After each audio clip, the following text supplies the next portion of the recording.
بسم الله الرحمن الرحيم.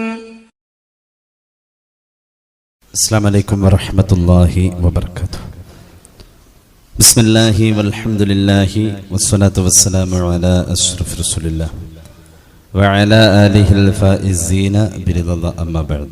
സത്യവിശ്വാസികളെ, സർവശക്തനായ അല്ലാഹു നമ്മുടെ ഒത്തുകൂടൽ സ്വീകരിക്കട്ടെ. നമ്മുടെ പാപങ്ങൾ അല്ലാഹു പുറത്തു തരട്ടെ. രോഗങ്ങൾ അല്ലാഹു ശിഫയാക്കട്ടെ. മരണപ്പെട്ടവരുടെ ഖബർ അല്ലാഹു വെളിച്ചമാക്കട്ടെ. തെറ്റുകുറ്റങ്ങൾ അവർക്ക് നമുക്കും അല്ലാഹു നിരുപാധികം മാപ്പാക്കി തരട്ടെ. നമ്മുടെയും കുടുംബത്തിൻ്റെയും സൃഷ്ട ആയുസ് അല്ലാഹു പൊരുത്തപ്പെട്ട വഴിയിൽ ഇസ്സത്തോടെ സന്തോഷത്തോടെ ദീർഘായുസ്സോടെ കഴിഞ്ഞ് ഈമാൻ സലാമത്തായി മരിക്കാനുള്ള മഹാഭാഗ്യത്തിൽ അല്ലാഹു നമ്മെല്ലാവരെയും ചേർക്കട്ടെ. സഫർ മാസത്തിൻ്റെ സമാരംഭത്തിലാണ് നമ്മളെല്ലാവരും ഉള്ളത്. സഫർ മാസം ചരിത്രത്തിൻ്റെ ഇന്നലകളിൽ തന്നെ ധാരാളം ആളുകൾ തെറ്റിദ്ധാരണകൾ പ്രചരിപ്പിച്ച ഒരു മാസമാണ്. ജാഹിലിയ്യത്തിൻ്റെ തുടർച്ചയായി നമുക്ക് ചരിത്രത്തിൽ അങ്ങനെ ചില ഉദ്ധരണികൾ കാണാൻ കഴിയും. അള്ളാഹുവിൻ്റെ ഖുർആൻ അത്തരം ജഹാലത്തുകളെ കൃത്യമായി തന്നെ എതിർത്ത് പറയുകയും ചെയ്തിട്ടുണ്ട്. സഫറിൻ്റെ വിഷയത്തിൽ രണ്ട് കാര്യങ്ങളാണ് പ്രധാനമായിട്ടും പറയാനുള്ളത്. ഒന്നാമത്തേത്, മുഹറമിന്റെ അതേ പവിത്രതയെ ചാർത്തി സഫറിനെ അതേ പരിഗണനയിൽ കണ്ടിരുന്ന ജാഹിലിയത്തിലെ അറബ് സമൂഹം, അത് പാടില്ല. രണ്ടാമത്തേത്, സഫർ മാസം വന്നാൽ അത് ഒന്നിനും പറ്റില്ലാത്ത മാസമാണ് എന്ന് പറഞ്ഞ് അതിനെ വലിച്ചെറിയ, അതിനെ താഴ്ത്തി കാണിക്കുക, ഇതും പാടില്ല.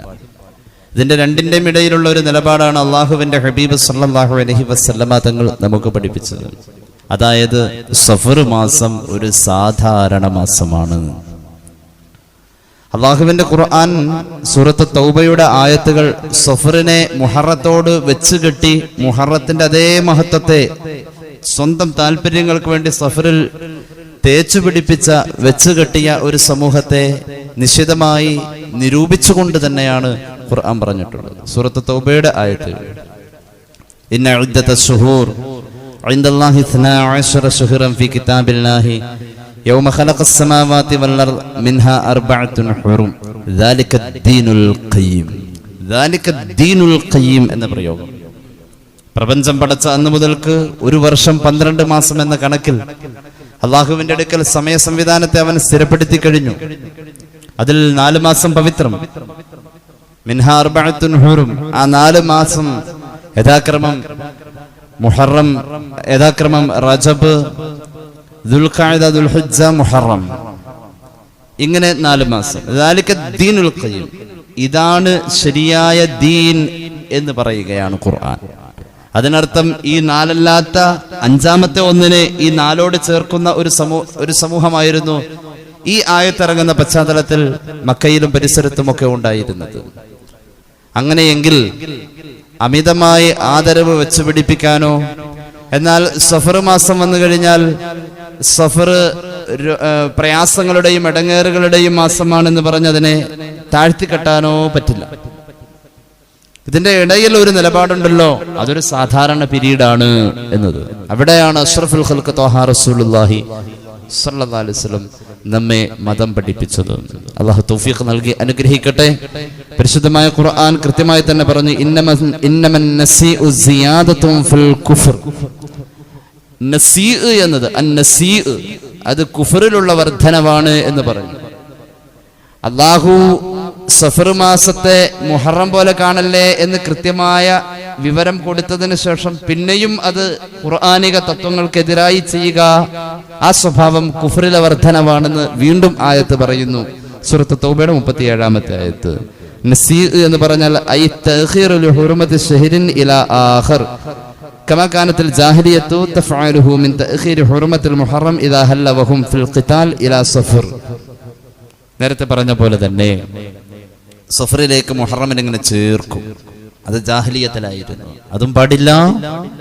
എന്നാൽ സഫർ മോശമാണെന്ന് പറഞ്ഞിട്ട് സഫറിനെ കളയാനും പറ്റൂല. നമുക്കൊരു ധാരണയുണ്ട്, സഫർ വന്ന ഒന്നിനും പറ്റൂല എന്ന്. അങ്ങനെയൊക്കെ ചിന്തിക്കുന്നവരുണ്ട്. അതിന്റെ ആവശ്യമില്ലല്ലോ. പ്രത്യേകിച്ച് കല്യാണ കാര്യങ്ങളൊക്കെ നടത്താൻ സഫർ കഴിയട്ടെ, സഫർ കൊള്ളില്ലാത്ത മാസമാണെന്നൊക്കെ പറയുന്നുണ്ട്. തഫ്വയുടെ വ്യാഖ്യാനം പറയുന്നിടത്ത് ഇസ്ലാമിക കർമ്മശാസ്ത്രത്തിലെ കിടയേറ്റ ഗ്രന്ഥമാണല്ലോ ഷെർവാനി. ആ കർമ്മശാസ്ത്ര പണ്ഡിതന്മാരുടെ ഉദ്ധരണികളിലൊക്കെ നമുക്ക് കാണാം പുണ്യ നബി സല്ലല്ലാഹു അലൈഹി വസല്ലമ തങ്ങൾ ഫാത്തിമ റളിയല്ലാഹു അൻഹയെ അലി റളിയല്ലാഹു അൻഹുവിന് നിക്കാഹ് കഴിച്ചു കൊടുക്കുന്നത് ഒരു സഫർ മാസത്തിലാണ്. അപ്പോ ഇതിന്റെ ഇടയിലുള്ള ഒരു നിലപാട് മോശമാക്കാനുമില്ല നന്നാക്കാനുമില്ല ഒരു സാധാരണ സമയം. ഇതാണ് സഫറിനെ കുറിച്ച് കേട്ടത്. ഇത്തരം സന്ദർഭങ്ങളിൽ നമുക്ക് നഷ്ടപ്പെടുന്ന കുറെ ആത്മീയ മൂല്യങ്ങളുണ്ട്. നമ്മൾ നെഹസിനെ നിഷേധിക്കുന്നവരായി മാറാറുണ്ട് ഇത്തരം ചർച്ചകൾ വരുമ്പോൾ. നെഹസ് ഖുർആൻ കൊണ്ട് സ്ഥിരപ്പെട്ടതാണ്. ആദ്യ സമൂഹത്തിന് അള്ളാഹു ഇദാബ് ഇറക്കിയത് ഖുർആൻ പറഞ്ഞത് നെഹസുള്ള ദിവസങ്ങളിൽ നിന്നാണ്. ഫഅർസൽനാ അലൈഹിം റീഹൻ സർസറൻ ഫീ അയ്യാമിൻ നഹിസാത്ത്. നെഹസുള്ള ദിവസങ്ങൾ. നെഹസ് എന്ന് പറഞ്ഞാൽ ബറക്കത്ത് കുറഞ്ഞത് എന്നേ അതിനർത്ഥമുള്ളൂ. അതൊക്കെ ഓരോ സമയങ്ങളിൽ, ഒരു മാസത്തിൽ ഇന്ന സമയങ്ങൾ. നമുക്കും ചില സന്ദർഭങ്ങളിൽ അത് ബോധ്യമായിട്ടുണ്ട്. നമ്മളാരും നമ്മുടെ സൗകര്യങ്ങൾ എത്ര ഉണ്ടെങ്കിലും ചൊവ്വാഴ്ച കൊണ്ടുവന്ന് കല്യാണം വെക്കാറില്ല. അതെന്തോ ഉള്ളിലൊരു തോന്നല്. ചൊവ്വാഴ്ച നരകത്തെ അള്ളാഹു പടച്ച ദിവസം എന്ന് പുണ്യ നബി സല്ലല്ലാഹു അലൈഹി വസല്ലം. ഇമാം അഹ്മദിന്റെയും മറ്റുമൊക്കെ മുസ്നദിൽ ഇത്തരം ഹദീസുകൾ കാണാവുന്നതാണ്. അങ്ങനെ ധാരാളം അശുഭകരമായ കാര്യങ്ങൾക്ക് ചൊവ്വാഴ്ച സാക്ഷ്യം വഹിച്ചത് കൊണ്ട് പൊതുവേ ഭൂമിയിൽ ആദ്യം രോഗം വന്നത്, ഇബ്ലീസ് ഭൂമിയിൽ ഇറങ്ങിയത്, അയ്യൂബ് നബിക്ക് രോഗം വന്നത്, ഇങ്ങനെ പല കാര്യങ്ങളെയും ഉദ്ധരിക്കപ്പെട്ട ചൊവ്വാഴ്ചയെ അല്ലാഹു തആല ഏത് രീതിയിൽ നമ്മുടെ മുന്നിൽ അവതരിപ്പിച്ചു എന്ന് പ്രമാണങ്ങൾ പറയുന്നിടത്ത് അതിന്റെ ബറക്കത്തിനെ കുറിച്ച് വിലയിരുത്താൻ കഴിഞ്ഞു.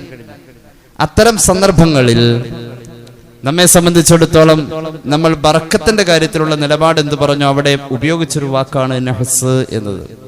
അത് ഇല്ല എന്ന് പറയൽ ഖുർആനിൽ 1-2 സ്ഥലങ്ങളിൽ ആ പ്രയോഗമുണ്ട്. നഹ്സ് എന്നത് ഇല്ല എന്ന് പറയൽ ഒരു നിഷേധമാണ്. ഈ കൂട്ടത്തിൽ നമുക്ക് ഇത്തരം ചർച്ചകളിൽ നഷ്ടപ്പെടുന്ന രണ്ടാമത്തെ ഒരു കാര്യം തവക്കുലിനെ കുറിച്ചുള്ളൊരു ബോധമുണ്ട്. അത് നമുക്ക് നഷ്ടപ്പെടും എന്നതാണ്. തവക്കുല് ഈമാനിന്റെ ഒരു പ്രധാന ഭാഗമാണ്. സത്യവിശ്വാസിയെ സംബന്ധിച്ചിടത്തോളം അത് നിർബന്ധവുമാണ്. അള്ളാഹു നമുക്ക് തൗഫീഖ് ചെയ്ത് അനുഗ്രഹിക്കട്ടെ. ഒരു മൂമിനായ മനുഷ്യന്റെ ഒരു പ്രധാന ക്വാളിറ്റിയാണ് തവക്കുൽ എന്നുള്ളത്. ഇബ്ലീസിന് കയറിക്കൂടാൻ പറ്റുന്ന എല്ലാ സന്ദർഭങ്ങളും അവൻ കൃത്യമായി ഉപയോഗപ്പെടുത്തുന്നുണ്ട്. അങ്ങനെയുള്ള ചില സാഹചര്യങ്ങളാണ് സഫർ മാസത്തെ പഴി പറഞ്ഞും അതിനെ പുകഴ്ത്തിയും ഒക്കെ ആയിട്ടുള്ള നമ്മുടെ ചർച്ചകൾക്കിടയിൽ വന്നു പോകുന്നത്. കുറെ നേരം നടുനിവർന്ന് നിന്ന അല്ലെങ്കിൽ ഇരുന്ന ഒരാൾക്ക് നടുവിനൊരു വേദന വരുമ്പോ, പുറം വേദന വരുമ്പോ ഒന്ന് ചാരിയിരുന്ന ഒരു ആശ്വാസം. നമ്മുടെ മനസ്സൊരുപാട് ഭാരങ്ങൾ പേറി നടക്കുമ്പോ, ആ മനസ്സ് ഒരുപാട് സ്ട്രെയിൻ ചെയ്ത് നിൽക്കുമ്പോ ഈ മനസ്സിനെ കൊണ്ടുവന്ന് ചാരി വെച്ചു കഴിഞ്ഞാൽ മനസ്സിന് വലിയ ആശ്വാസം. ഇങ്ങനെ ഒരു ചാരിവെക്കൽ പണിയുണ്ട് ആത്മീയ തലത്തിൽ. അതിനാ തവക്കുൽ എന്ന് പറയാം. മഹാന്മാരായ മുഹദ്ദിഥീങ്ങൾ വളരെ കൃത്യമായി തന്നെ, മഹാന്മാരായ മുഫസ്സിരീങ്ങൾ ഒക്കെ തവക്കുൽ എന്ന പ്രയോഗത്തിന് കൊടുത്ത വ്യാഖ്യാനത്തിൽ കാണാം, അന്ന തവക്കുൽ ഇന്നമാ ഹുവ ഇഅ്തിമാദുൽ ഖൽബി അലല്ലാഹ്. നമ്മൾ അങ്ങനെ ചാരി വെച്ചത് അല്ലാഹുവില, നമ്മുടെ ഖൽബിനെ കൊണ്ടുവന്നു. അപ്പൊ കിട്ടുന്ന ഒരു പോസിറ്റീവ് എനർജി ഉണ്ട്. അള്ളാഹുവിൽ നിന്നും നമുക്ക് ആ സ്മരണയിൽ നിന്നും കിട്ടുന്ന ഒരു പോസിറ്റീവ് എനർജി നമ്മുടെ മനസ്സുകൊണ്ടെന്ന് അള്ളാഹുവിനെ ചാരി വെക്കുക, പടച്ചോനിലേക്ക് ചേർത്ത് വെക്കുക. അങ്ങനെ ഒരു അവസ്ഥയിലേക്ക് മനസ്സിനെ കൊണ്ടുപോവാം. ആപത്ത് മുസീബത്ത് ഉണ്ടായത് സഫർ വന്നതിന്റെ പേരിലല്ല, അതെന്റെ റബ്ബ് നിശ്ചയിച്ചതാ. അള്ളാഹുവിന്റെ ഇത്തരത്തിലുള്ള നിശ്ചയങ്ങളിൽ മനുഷ്യന് വിശ്വാസം കുറയുന്ന ഒരു കാല. മിക്കവാറും ഹദീസിന്റെ ചില തലഭാഗം നമ്മെ ചിന്തിപ്പിക്കുന്നതാ. ഹബീബായ നബി തങ്ങൾ പഠിപ്പിച്ചിട്ടുണ്ടല്ലോ, മൻകാന യുഅ്മിനു ബില്ലാഹി വൽ യൗമിൽ ആഖിർ ഫൽയുക്രിം ലൈഫ. അതിഥിയെ ബഹുമാനിക്കുക എന്ന് പറയുന്ന ഒരു ഹദീസിൽ കാണാം. ഈമാനുള്ളവരെന്നല്ല പറഞ്ഞത്, ഈമാനിന്റെ ഈമാൻ കാര്യങ്ങളുടെ അടിസ്ഥാന കാര്യങ്ങളുടെ 2 അഗ്ര പറഞ്ഞത്. മൻകാന യുഅ്മിനു ബില്ലാഹി വൽ യൗമിൽ ആഖിർ, അന്ത്യദിനത്തെ കുറിച്ച് വിശ്വാസമുള്ള ആളുകൾ, അള്ളാഹുവിൽ വിശ്വാസമുള്ള ആളുകൾ. ഇങ്ങനെ അന്ത്യദിനത്തിൽ വിശ്വാസം, അള്ളാഹുവിൽ വിശ്വാസം, മനുഷ്യന് വിശ്വാസ ചോർച്ച വരുന്ന ഈമാൻ കാര്യങ്ങളുടെ ചില ഭാഗങ്ങളെ എടുത്തു പറയുന്ന ഹദീസുകൾ കാണാം. അതൊരു സാഹചര്യമാണ്. ഇതുപോലെ മനുഷ്യന്റെ വിശ്വാസത്തിൽ ചോർച്ച വരുന്ന ഒരു അവസ്ഥയാണ് അള്ളാന്റെ ഖദറിൽ വിശ്വാസം അല്ലാതെ വരും. പടച്ചോ നമുക്ക് കണക്കാക്കിയതുണ്ട്, അതിലൊരു വിശ്വാസം നഷ്ടപ്പെടുമ്പോഴാ നമ്മെ സംബന്ധിച്ചിടത്തോളം അത് പൂച്ച വട്ടം ചാടിയത് കൊണ്ടാ, അത് മറ്റേതെങ്കിലും രീതിയിലാ എന്നൊക്കെ പറഞ്ഞിങ്ങനെ പല രീതിയിലുള്ള ലക്ഷണങ്ങളിലേക്ക് കാര്യങ്ങളെ നമ്മൾ കാരണങ്ങളാക്കാൻ, കാര്യങ്ങളുടെ കാരണങ്ങളെ ചാർത്തി വെക്കാൻ ശ്രമിക്കുന്നത്. അത് പടച്ചോൻ അങ്ങനെയാ നിശ്ചയിച്ചത് എന്ന് പറയുന്ന പഴയ കാലത്തെ ഈമാന്റെ വർത്താനുണ്ട്. അത് ജീവിതത്തിൽ സ്പർശിതമല്ലാത്തൊരു സാഹചര്യം. അഊദു ബില്ലാഹി മിനശ് ശൈത്വാനിർ റജീം. ബിസ്മില്ലാഹിർ റഹ്മാനിർ റഹീം.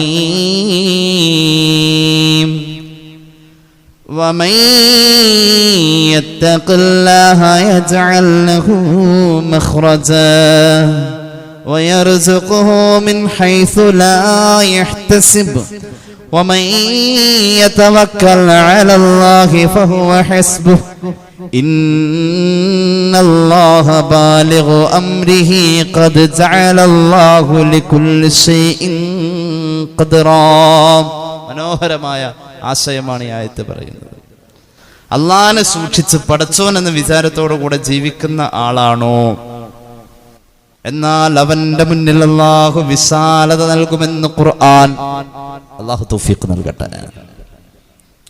പടച്ചവനെ സൂക്ഷിച്ച് ജീവിക്കുന്നവന്റെ മുന്നിൽ അല്ലാഹു വിശാലത നൽകുമെന്ന് ഖുർആൻ. മുമ്പൊക്കെ അത് ഉണ്ടായിരുന്നു. ഈ സൂക്ഷ്മത ഉള്ളോടത്ത് ഞെരുക്കങ്ങളില്ലാതെ കഴിഞ്ഞുകൂടി.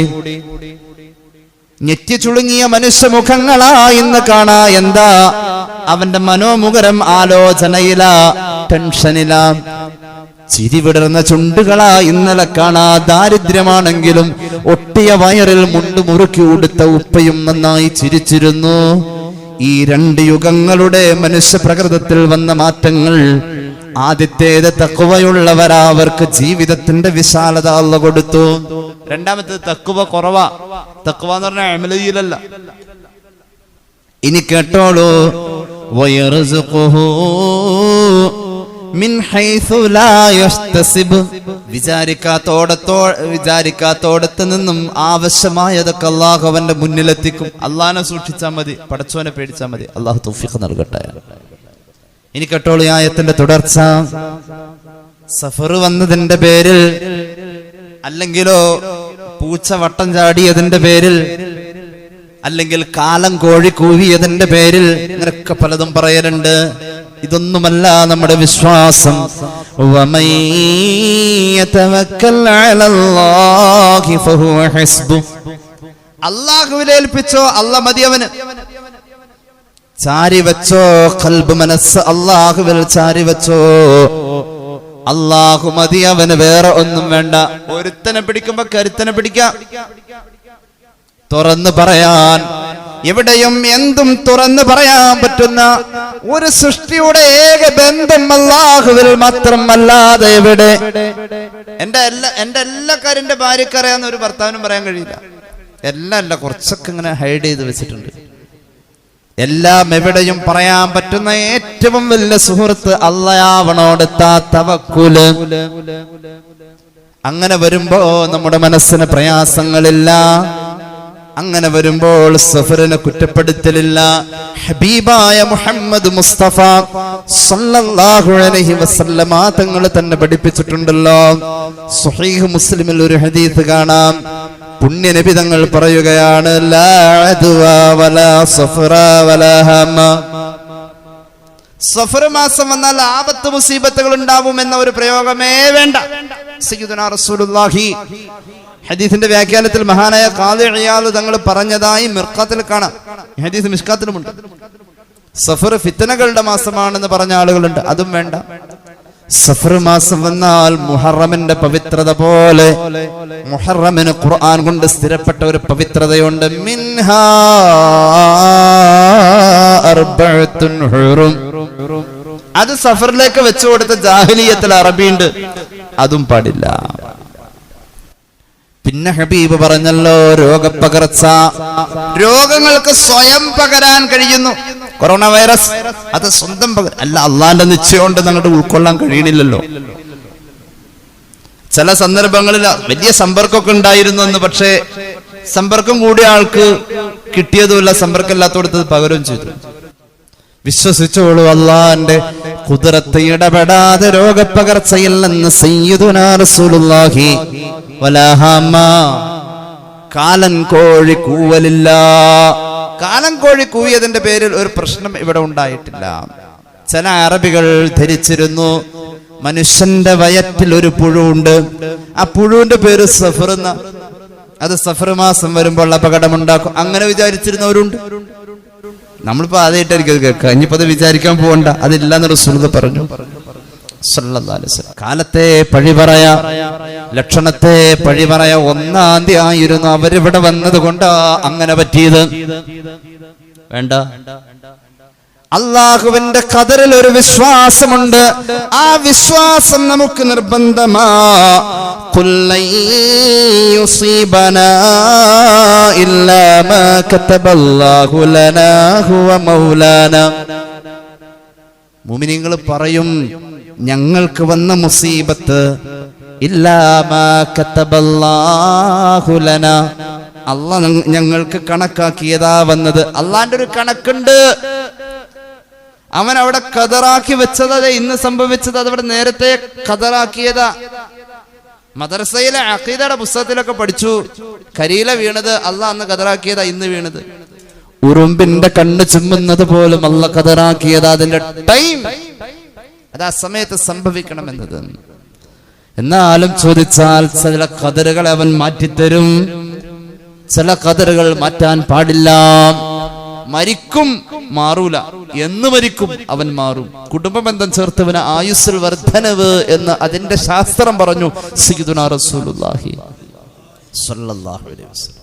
അതുകൊണ്ട് എന്റെ സഹോദരങ്ങളെ, ജീവിതത്തിൽ ഈമാൻ നഷ്ടപ്പെടുന്ന ചർച്ചകളിലേക്ക് പോകുന്ന ഒരു സാഹചര്യം സർവ്വസാധാരണമാ. സഫർ മാസം വന്നു കഴിഞ്ഞാൽ അള്ളാഹുവിന്റെ ഹബീബ് സ്വല്ലല്ലാഹു അലൈഹി വസല്ലമ തങ്ങൾ പഠിപ്പിക്കുന്നുണ്ട്, ഹിസാബിൽ എളുപ്പം കിട്ടി സ്വർഗത്തിലേക്ക് പോകുന്ന 70,000 എന്നൊരു പാക്കേജ് ഉണ്ടെന്ന് സയ്യിദുനാ റസൂലുള്ളാഹി. 70,000 ആളുകൾക്ക് ഹിസാബിൽ എളുപ്പം കിട്ടും. ആ 70,000 ആകെ പോകുള്ളൂ എന്നല്ല, ഒരു പാക്കേജ് 70,000 പേരാണ് ആ ടീമിൽ ഉണ്ടാവാൻ. അങ്ങനെ മനസ്സിലാക്കാം. അള്ളാഹു അതിൽ ചേർക്കട്ടെ.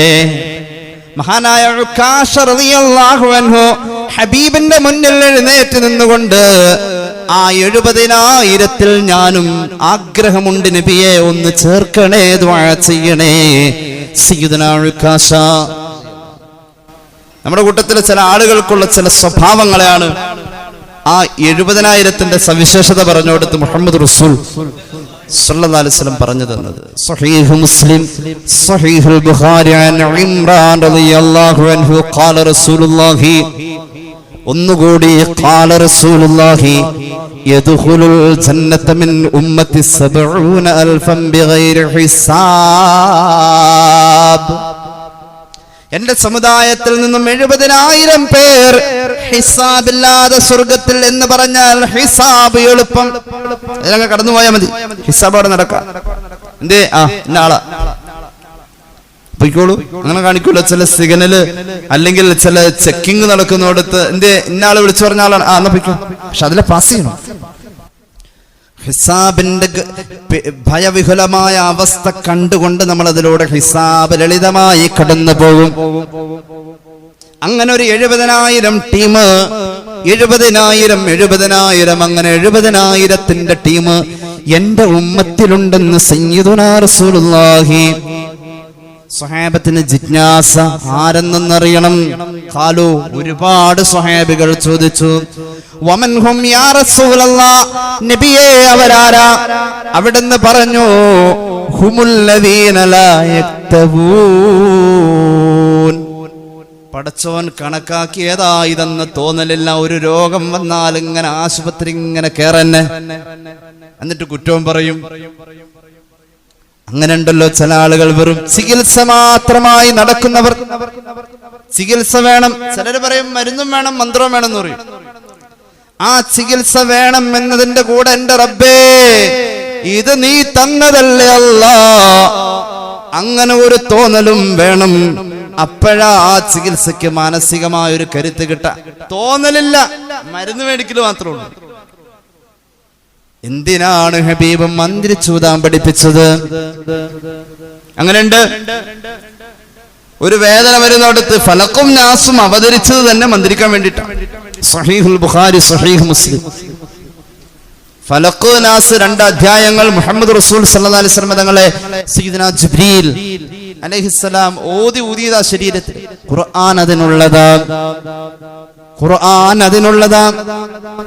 അൽമിൻ റാഖ്, ആരാ മന്ത്രിച്ചൂതാൻ എന്ന് ചോദിക്കും മനുഷ്യൻ മരണനേരത്ത്. ഇത് ഖുർആൻ പറഞ്ഞതാ.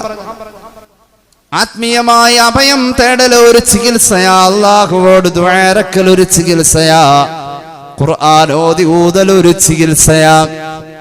ഹദീസിൽ പഠിപ്പിക്കപ്പെട്ട ദിക്റുകൾ ഓതി ഊതൽ ഒരു ചികിത്സയാ. അറ്റ്ലീസ്റ്റ് ഒരു വേദന വരുമ്പോൾ, രോഗം വരുമ്പോ പടച്ചവനെ നീ കൈവിടല്ലേ എന്ന ചിന്ത തന്നെ ഒരു ചികിത്സയാ. ആ ചിന്തയില്ല, ഇത് അല്ല തന്നതാണെന്ന് തോന്നലില്ലാതെ ചികിത്സയിൽ മാത്രം ആ ചികിത്സയാ എന്നെ രക്ഷപ്പെടുത്തിയത്. അല്ല, ആ ചികിത്സയിൽ ശിഫ കൊടുത്ത അല്ലയാ നിന്നെ രക്ഷപ്പെടുത്തിയത്. ചികിത്സയിൽ എന്തോ ഒരു വലിയ സങ്കല്പം, ചികിത്സക്ക് എന്തോ സ്വന്തം കഴിഞ്ഞു എന്ന പോലെ അല്ല. ആ മരുന്നിൽ ശിഫ കൊടുത്തത് ഷാഫിയായ അല്ലാ. അപ്പോൾ ചികിത്സ എന്ന് മാത്രം മനസ്സ് കൊടുക്കാതെ എന്റെ റബ്ബ് എനിക്ക് ഒരു പക്ഷേ ശിഫ ഈ ചികിത്സയിൽ വെച്ചിട്ടുണ്ടെങ്കിലോ, അല്ലാഹു എന്ന ചിന്തയിൽ ലയിച്ച ചികിത്സ അവർക്കുള്ളത്. അവരുടെ രണ്ടാമത്തെ പ്രത്യേകത വലായസ്തൻഖൂൻ, അവർ അലഞ്ഞു നടന്ന് മന്ത്രിക്കണേ എന്ന് ചോദിക്കൂല, സ്വന്തം ചെയ്യും. അവരുടെ സ്വഭാവമല്ല. അലഞ്ഞ് തിരിഞ്ഞു നടന്ന് ഇങ്ങനെ ഒന്ന് ദ്വാരക്കണേ അല്ല, സ്വന്തം കുറെ ചെയ്യും. അതിന്റെ കൂടെ ചെയ്യണം, സ്വന്തം ചെയ്യണം. എന്നിട്ട് മറ്റുള്ളവരോട് സ്വന്തം, നമ്മുടെ കൂട്ടത്തിലുണ്ട് ചില ആളുകള് സ്വയം ദുആ ചെയ്യൂല, അവരുടെ പരിപാടി ഏൽപ്പിക്കില്ല. ഒരു 10 ഇരട്ടിയെങ്കിലും സ്വന്തം ചെയ്തിട്ടാണ് മറ്റുള്ളവരോട് ഏൽപ്പിക്കാൻ. കാരണം ആ ആവശ്യത്തിൽ നമ്മൾ എത്ര ആവശ്യക്കാരനാണെന്ന് അള്ളാനെ ബോധിപ്പിക്കണമല്ലോ. ഇത് ഏൽപ്പിക്കണേ എന്ന് ഏൽപ്പിക്കണ്ടെന്നല്ല അതിനർത്ഥം, ഏൽപ്പിക്കണം. അത്ര കണ്ട് ദുആ നമ്മുടെ സ്വന്തം ജീവിതത്തിൽ. അങ്ങനെ 2 കാര്യങ്ങളുള്ള ആളുകൾ ഹിസാബ് എളുപ്പത്തിൽ സ്വർഗം പ്രാപിക്കുമെന്ന് സയ്യിദുനാ റസൂലുള്ളാഹി ഉക്കാശ പറഞ്ഞു. നബിയെ, അതിലെനിക്ക് പെടണം റളിയല്ലാഹു അൻഹു. ഹബീബായ നബി തങ്ങൾ പറഞ്ഞു, അൻത മിൻഹും, നിന്റെ സ്വഭാവം അത് തന്നെ, നീയും ആ വിഭാഗത്തിലുണ്ട് മോനെ ഉക്കാശ എന്ന് സയ്യിദുനാ റസൂലുള്ളാഹി. അപ്പം മറ്റൊരു സ്വഹാബി എഴുന്നേറ്റിട്ട് ചോദിച്ചു, എനിക്കും അതിൽ പെടണം നബിയെ. ഈ ഓഫർ പീരീഡിൽ ഉൾക്കാശ മുൻകടന്നല്ലോ, അതുകൊണ്ട് ശ്രമിച്ച ഇനി നടക്കും. ദുആ കൊണ്ട് കയറാനുള്ള ഈ ഹദീസ് പറഞ്ഞ സന്ദർഭത്തിലുള്ള ഈ ആ ഒരു എന്താ പറയാ ഓഫർ പീരീഡിൽ ഉൾക്കാശ ആ ചാൻസ് കൊണ്ടുപോയി നിനക്കുള്ളതിനെ നീ പണിയെടുത്തോ, നടക്കുമെന്ന് സയ്യിദുനാ റസൂലുള്ളാഹി. അല്ലാഹു തൗഫീഖ് നൽകട്ടെ. അതുകൊണ്ട് സഫർ വന്നു, സഫറിന് കുറ്റം പറഞ്ഞ് നമ്മുടെ കാര്യകാരണങ്ങളെ ന്യായീകരിച്ച് അത് സഫർ വന്നിട്ട് അങ്ങനെ, അല്ലെങ്കിൽ പൂച്ച വട്ടം ചാടിയിട്ട, കോഴി കൂവിയിട്ട, അല്ലെങ്കിൽ സന്ധ്യാസമയത്ത് കിളി കൂവിയത് കൊണ്ട് ആ കൊച്ചിന് അസുഖം വന്നത്, നിനക്ക് പറയുന്ന സ്വഭാവം നിർത്തിക്കോ. അതൊന്നും ഈമാനുമായി ബന്ധമുള്ളതല്ല. അള്ളാഹു നന്നാക്കി തരട്ടെ. ബിഫദ്ലി സല്ലല്ലാഹു അലാ മുഹമ്മദ് സല്ലല്ലാഹു അലാ മുഹമ്മദ് അല്ലാഹുമ്മ സല്ലി അലാ മുഹമ്മദ്. അൽഹംദുലില്ലാഹി റബ്ബിൽ ആലമീൻ. അല്ലാഹുമ്മ സല്ലി അലാ സയ്യിദിനാ മുഹമ്മദിൻ വഅലാ ആലി സയ്യിദിനാ വമൗലാനാ മുഹമ്മദ്. അല്ലാഹുവേ, ഞങ്ങളെ നീ ഖബൂലാക്കണേ തമ്പുരാനെ. റബ്ബേ, ഞങ്ങളുടെ പാപങ്ങൾ പൊറുക്കണേ അല്ലാ. രോഗങ്ങൾ ശിഫയാക്ക് അല്ലാ. ഒരുപാട് പേര് ദുആ വസിയത്ത് ഏൽപ്പിച്ചിട്ടുണ്ട്. റബ്ബേ, ദുബൈ ഹോസ്പിറ്റലിൽ തല ഓപ്പറേഷൻ കഴിഞ്ഞു കിടക്കുന്ന ചെറുപ്പക്കാരന് വേണ്ടി ദുആ ചെയ്യാൻ ശിഫാ നൽകണേ അല്ലാ. ചികിത്സയിൽ ബറക്കത്ത് കൊടുക്കൂ അല്ലാ. കുടുംബത്തിന് സമാധാനം നൽകണേ അല്ലാ. അല്ലാഹുവേ റബ്ബേ, ഒരുപാട് ആശുപത്രികളിൽ പലരും കഴിയുന്നുണ്ട്. എല്ലാവർക്കും റബ്ബേ നീ ശിഫാ നൽകണേ അല്ലാ. പനി കൊണ്ടും അസ്വസ്ഥതകൾ കൊണ്ടും പ്രയാസപ്പെടുന്ന കൊച്ചുമക്കൾക്ക് വേണ്ടി ദുആ ചെയ്യാൻ ഏൽപ്പിച്ചിട്ടുണ്ട്. ശിഫാ നൽകണേ അല്ലാ. മരണപ്പെട്ടവർക്ക് വേണ്ടി ദുആ ചെയ്യാൻ ഏൽപ്പിച്ചിട്ടുണ്ട്. ഖബർ വിശാലമാക്കണേ അല്ലാ. അല്ലാഹുവേ ഈ പള്ളിയുടെ ചുറ്റും അന്ത്യവിശ്രമം കൊള്ളുന്നവരുടെ ഖബർ വിശാലമാക്കണേ അല്ലാ. കച്ചവടത്തിലും ബിസിനസ്സിലും ബറക്കത്ത് നൽകണേ അല്ലാ. മക്കൾക്ക് എക്സാമാണ് റബ്ബേ, നീ ഖൈറായ വിജയം കൊടുക്കണേ അല്ലാ. കടബാധ്യത വീട്ടിത്തരണേ അല്ലാ. അല്ലാഹുവേ നീ തന്നതിൽ മുഴുവനും ബറക്കത്ത് നൽകണേ അല്ലാ. തരാൻ ഉദ്ദേശിച്ചതിൽ ബറക്കത്ത് നൽകണേ അല്ലാ. ആഖിബത്ത് നന്നാക്കി തരണേ അല്ലാ. റബ്ബന റഹംഹും കമാ റബ്ബൗനാ സഗാറാ. അസ്സലാമു അലൈക്കും വറഹ്മത്തുള്ളാഹി വബറകാതുഹു.